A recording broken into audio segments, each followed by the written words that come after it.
Whoa, he's a murderer. No, he was following orders. Yeah, but doesn't Macbeth have free will? Yeah. Right? He doesn't have to take Lady Macbeth's orders. He can stand up for himself. Yeah. Say, no. What makes a man change? And what makes a man, no matter how hard he tries, simply unable to?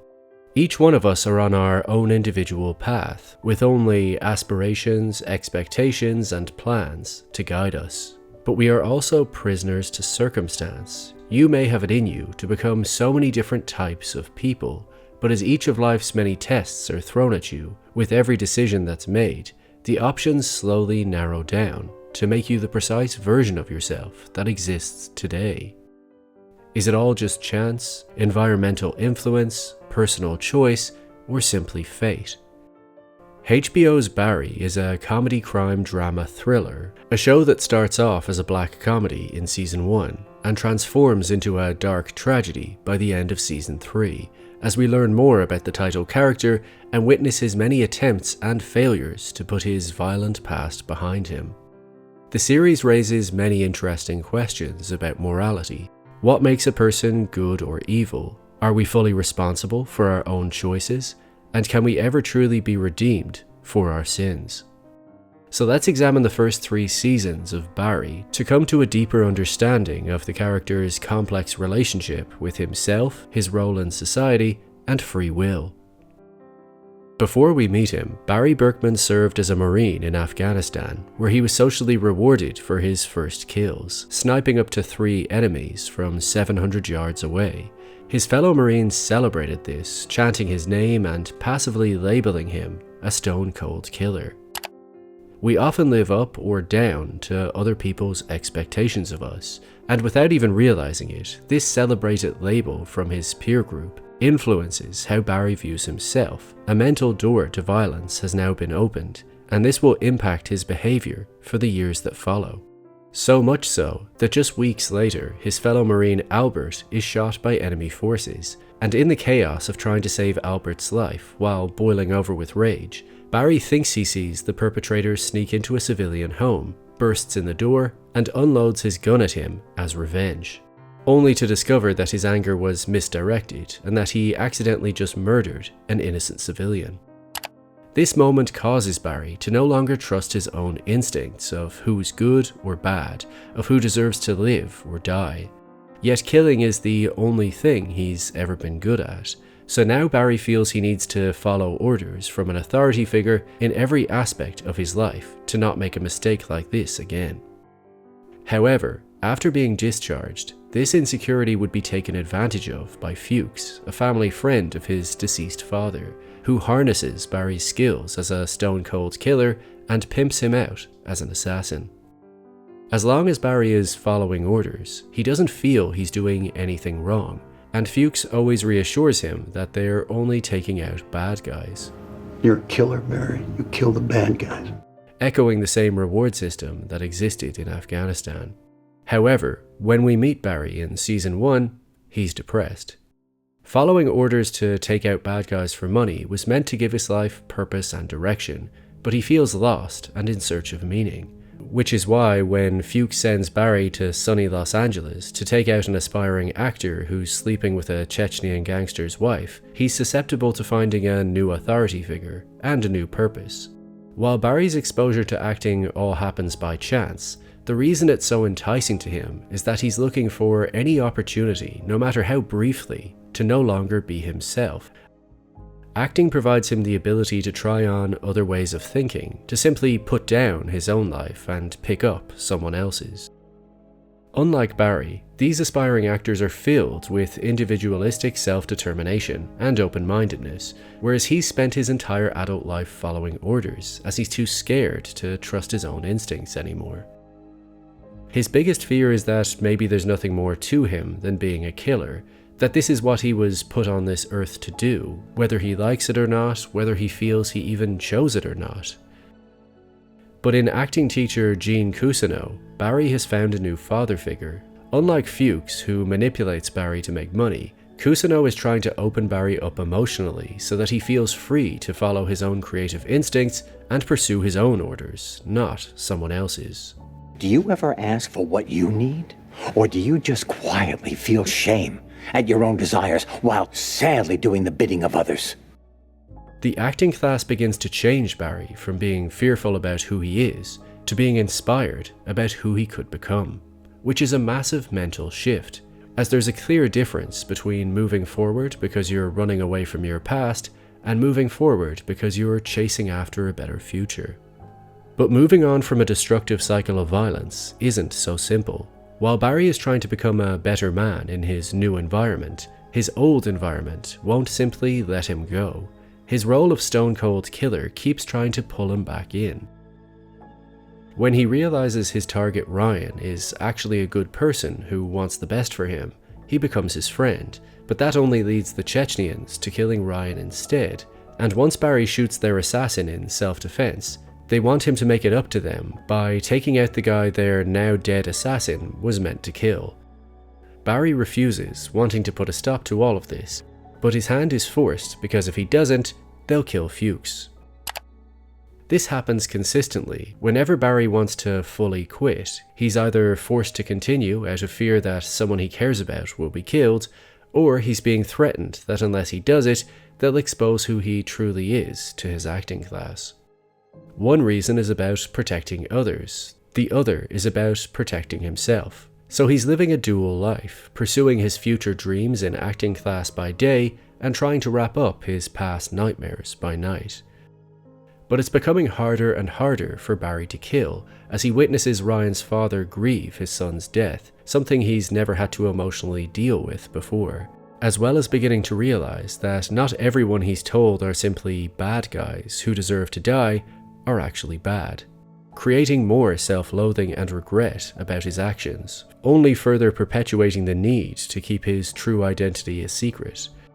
As whether it's in war or in acting class, Barry bases his identity on other people's perception of him, as he's seeking a sense of community to support him, possibly as a consequence of his family passing away, yet there's no mention of what happened to his parents yet. Because he was placed in a cycle of violence and just following orders, Barry doesn't feel he was ever given a fair shot to become a good person.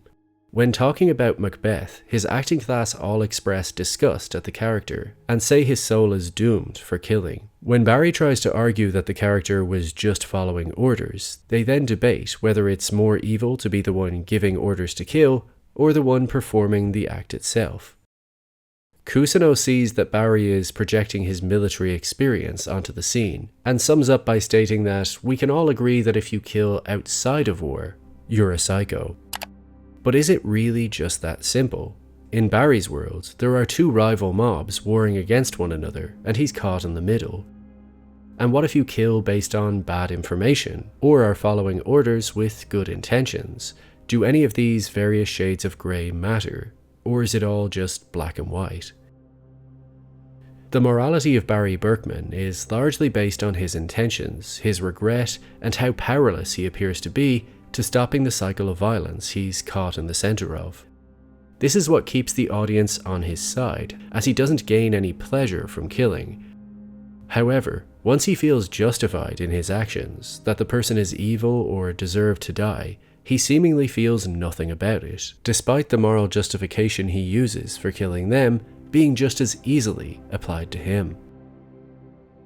When Barry reconnects with his military friend Chris on Facebook, he sees how Chris has built a new positive life for himself with a wife and child since Afghanistan.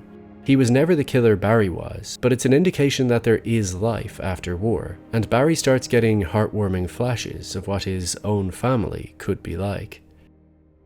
But everything Barry touches turns to poison, especially when he attempts to end his cycle of violence. When he tries to hire former Marine Taylor to replace him as Fuchs' assassin after they work together on a job, Taylor is such an irrational hothead that he goes against Barry's wishes, and invites Chris along as part of the team for a bum rush. Barry orders Chris to get out of the car to try to keep him out of harm's way, but he doesn't listen. And when Taylor's awful plan inevitably goes wrong, Chris ends up having to shoot someone to save Barry's life. In this moment, Barry is now the one to give the order to kill. Chris, shoot him. But unlike Barry, despite having the same excuse as only following orders, Chris is tormented with guilt and says he wants to turn himself in. He speaks with absolute certainty that he has to do it to clear his conscience. Barry has been trained by Fuchs to always wipe out anyone that will lead to them getting caught. And in this case, Chris's conscience is going to destroy Barry's chance to finally pursue a life path that he's chosen for himself. And if the Chechnyans find out, they'll link him to Barry and maybe they'll all get killed, especially Chris's wife and child. So Barry murders Chris and makes it look like suicide. You could argue it's self-defense. You could argue that it's taking out one life to save many others. But Barry has now just killed a good man who was only involved in any of this because he knew him. This incident traumatizes Barry, but like always, his worst moral crimes lead him to being rewarded by his peer group, as when he shows up distraught to his acting class, his emotional state leads to his best performance to date, and he's encouraged to do whatever he needs to in order to continue that process. His old label of Stone Cold Killer has now been replaced with the new label of being a real actor. You are a real actor. I am? Yes. It seems as if, by sacrificing Chris, the world releases its tenacious grip on his fate, and he's now given the right to pursue his dreams, as he finally has the confidence in his future to fully quit working for Fuchs, even giving him all the money he earned as an assassin to get rid of him for good. And now it seems his life is filled with peace and prosperity. He's in a relationship with Sally and enjoying a non-violent life as an aspiring actor. Until Cousineau's girlfriend Janice, who is the lead investigator in Ryan's murder, finally pieces the puzzle together at Jean's cabin. And when she confronts Barry, he pleads with her not to do this, trying to reason with her that they're both the same, that they both just want love and to lead a life, which raises the moral question: if Barry is truly a changed man and will never harm another human being, does he deserve this second chance? Regardless of the answers, she can't be negotiated with.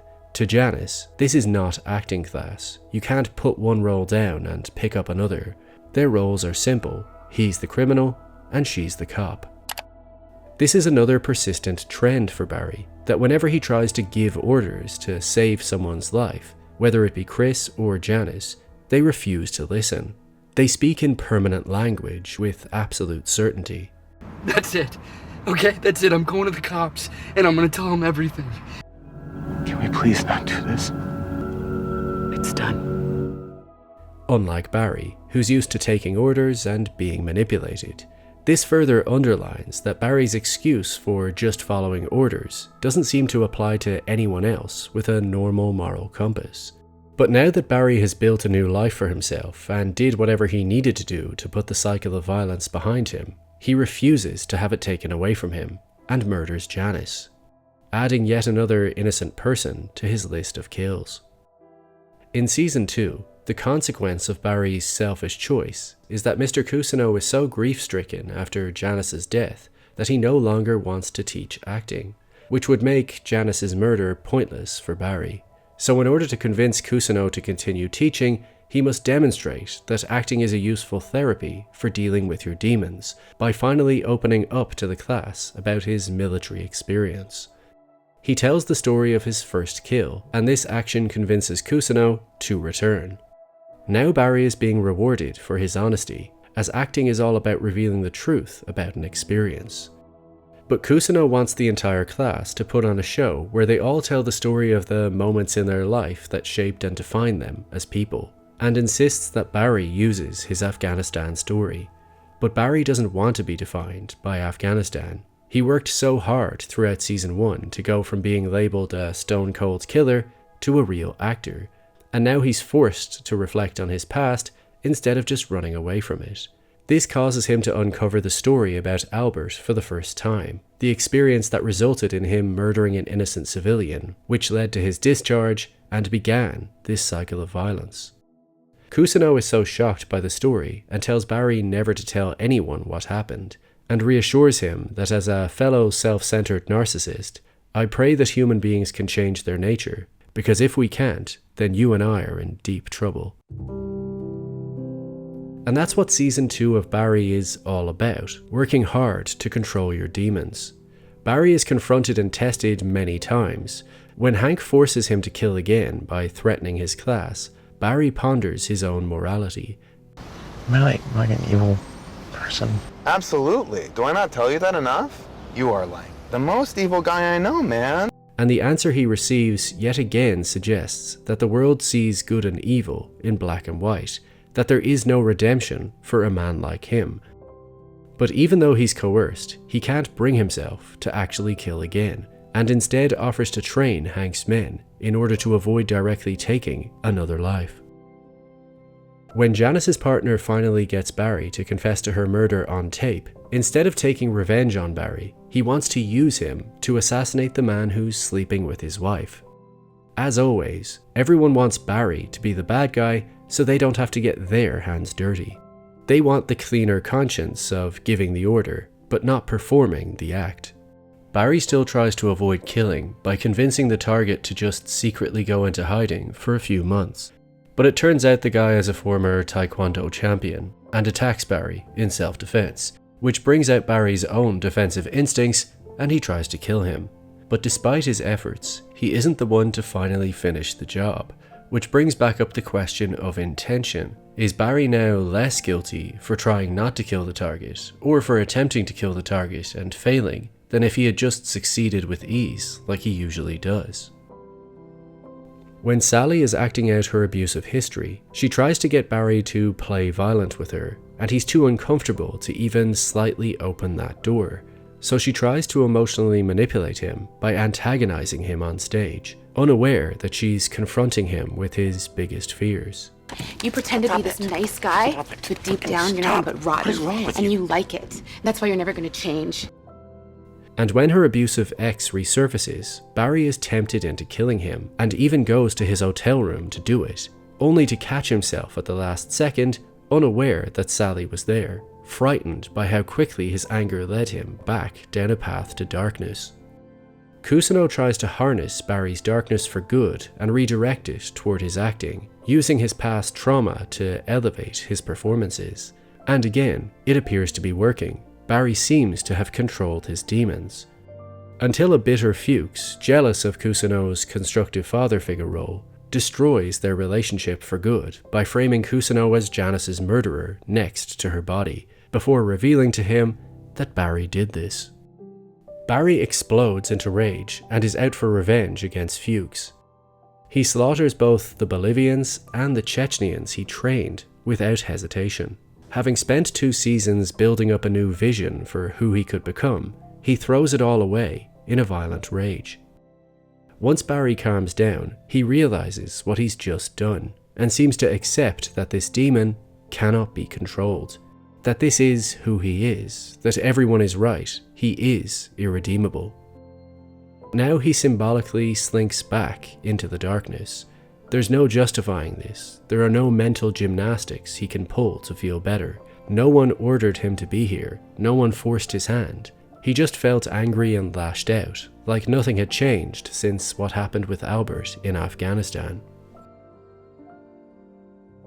Season 3 reintroduces a dark, nihilistic Barry. He's not sleeping, he's hallucinating, taking hit jobs from Craigslist, and even if the client changes their mind at the last second, choosing to forgive their target, Barry now just murders them both in cold blood, as he now believes that this world doesn't offer the option to truly forgive. When Kusano botches his confrontation with Barry about Janice's death, Barry intends to kill him until he convinces himself that maybe he can make it up to him by getting Kusano his acting career back, believing that this will make them all square. As for Barry, having a potential future as an actor is what helped him, so he assumes Kusano must logically want the same thing. But when Barry tries to get Kusano acting work, he discovers that Hollywood is just as unforgiving as the rest of the world. Everybody deserves a second chance. That's not how it works. Despite getting Kusano an acting job, he's not as forgiving as Barry, and still wants to go to the police. So Barry now switches role to the coercive manipulator, a role that's been used against him many times, forcing Kusano to go along with what he wants, or he'll kill his son and grandson. He is now the darkest version of himself, turning against everyone who tried to help him. He has no ability to tell right from wrong anymore, not realizing he's offering Sally truly horrifying suggestions of how to seek revenge against someone that hurt her. The line between his two worlds of killer and actor are blurring, and he's falling apart at the seams. Once Sally dumps him, it acts as a wake-up call of sorts, and he sees how awful he's become, and promises to leave Kusuno and his family alone. But Season 3 is all about Barry's sins catching up with him, as now Fuchs calls into the victims' families and tells them all who killed their loved one. So one by one, more and more people are hunting Barry down. He used to narcissistically think the real tragedy of the life he was leading was that he didn't get to pursue his own dreams or think for himself. But now he's learning that it's actually all the pain and suffering that he's caused to others. Death is coming to claim him like he claimed them. There is no escaping his sins. It even puts Sally in harm's way and causes her to have to kill someone in self-defense and traumatize her for life. And even though Barry promises he'll take the fall for her, for the other characters in the show, taking a life isn't something they can feel okay about as long as they don't get in trouble for it. That's not how they've been trained to think. Despite promising Barry that they'll run away together, Sally secretly hops on a plane to Joplin, Missouri. One by one, Barry is losing all the characters that helps him create a potential second chance at life. His father figure is traumatized and gone. His love interest is traumatized and secretly abandoning him. Albert, the Marine from Afghanistan, is now a police officer, and Fuchs informs him that Barry was actually the one to kill Chris. And when Barry finishes burying the final body that Sally killed, he's confronted by Albert, caught in the act like any other bargain basement serial killer. Barry can't tell what's real or fake anymore. The man who started his cycle of violence is now standing in front of him at the tail end of it. He can't even speak, he just falls to his knees, and as Albert yells at him about their friend Chris, Barry splinters into weeping convulsions. The grief, the pain, the regret squealing out of him.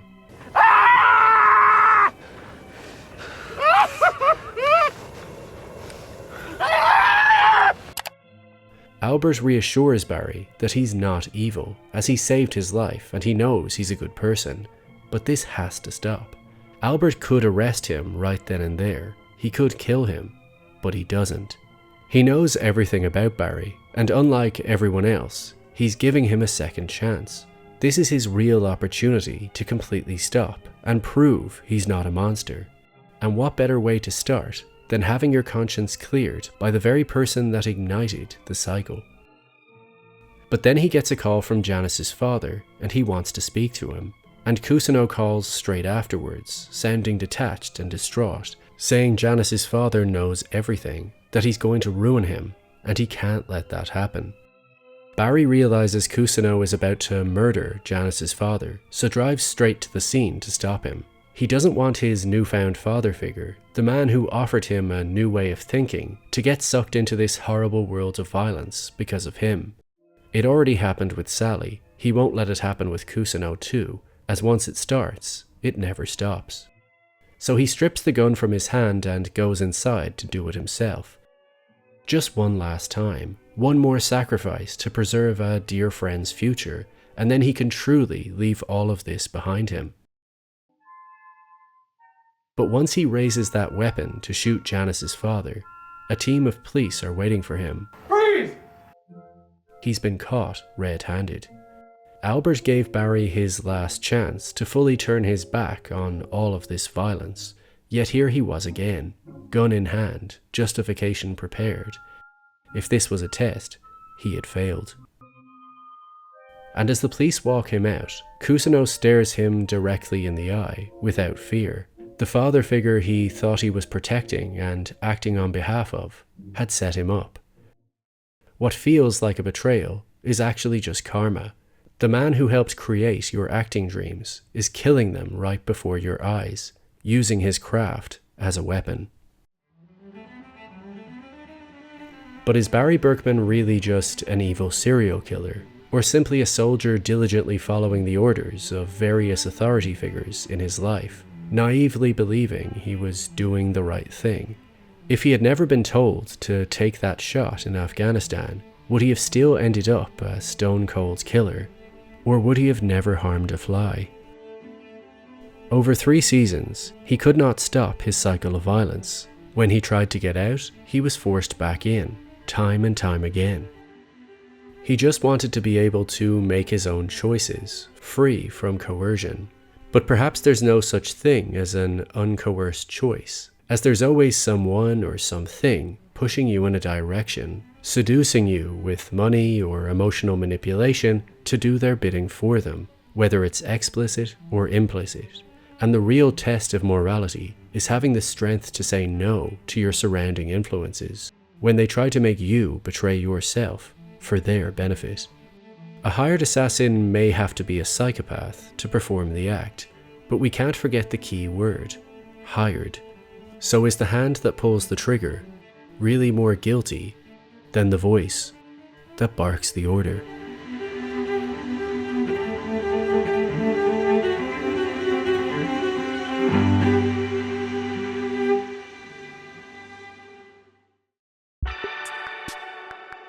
If you enjoy content like this and want to see more of it, please do consider supporting me on Patreon, as it really does make a difference to how much content I can pump out. Or if you can't afford that, then simply like the video, subscribe, and leave a comment down below to help the algorithm do its thing.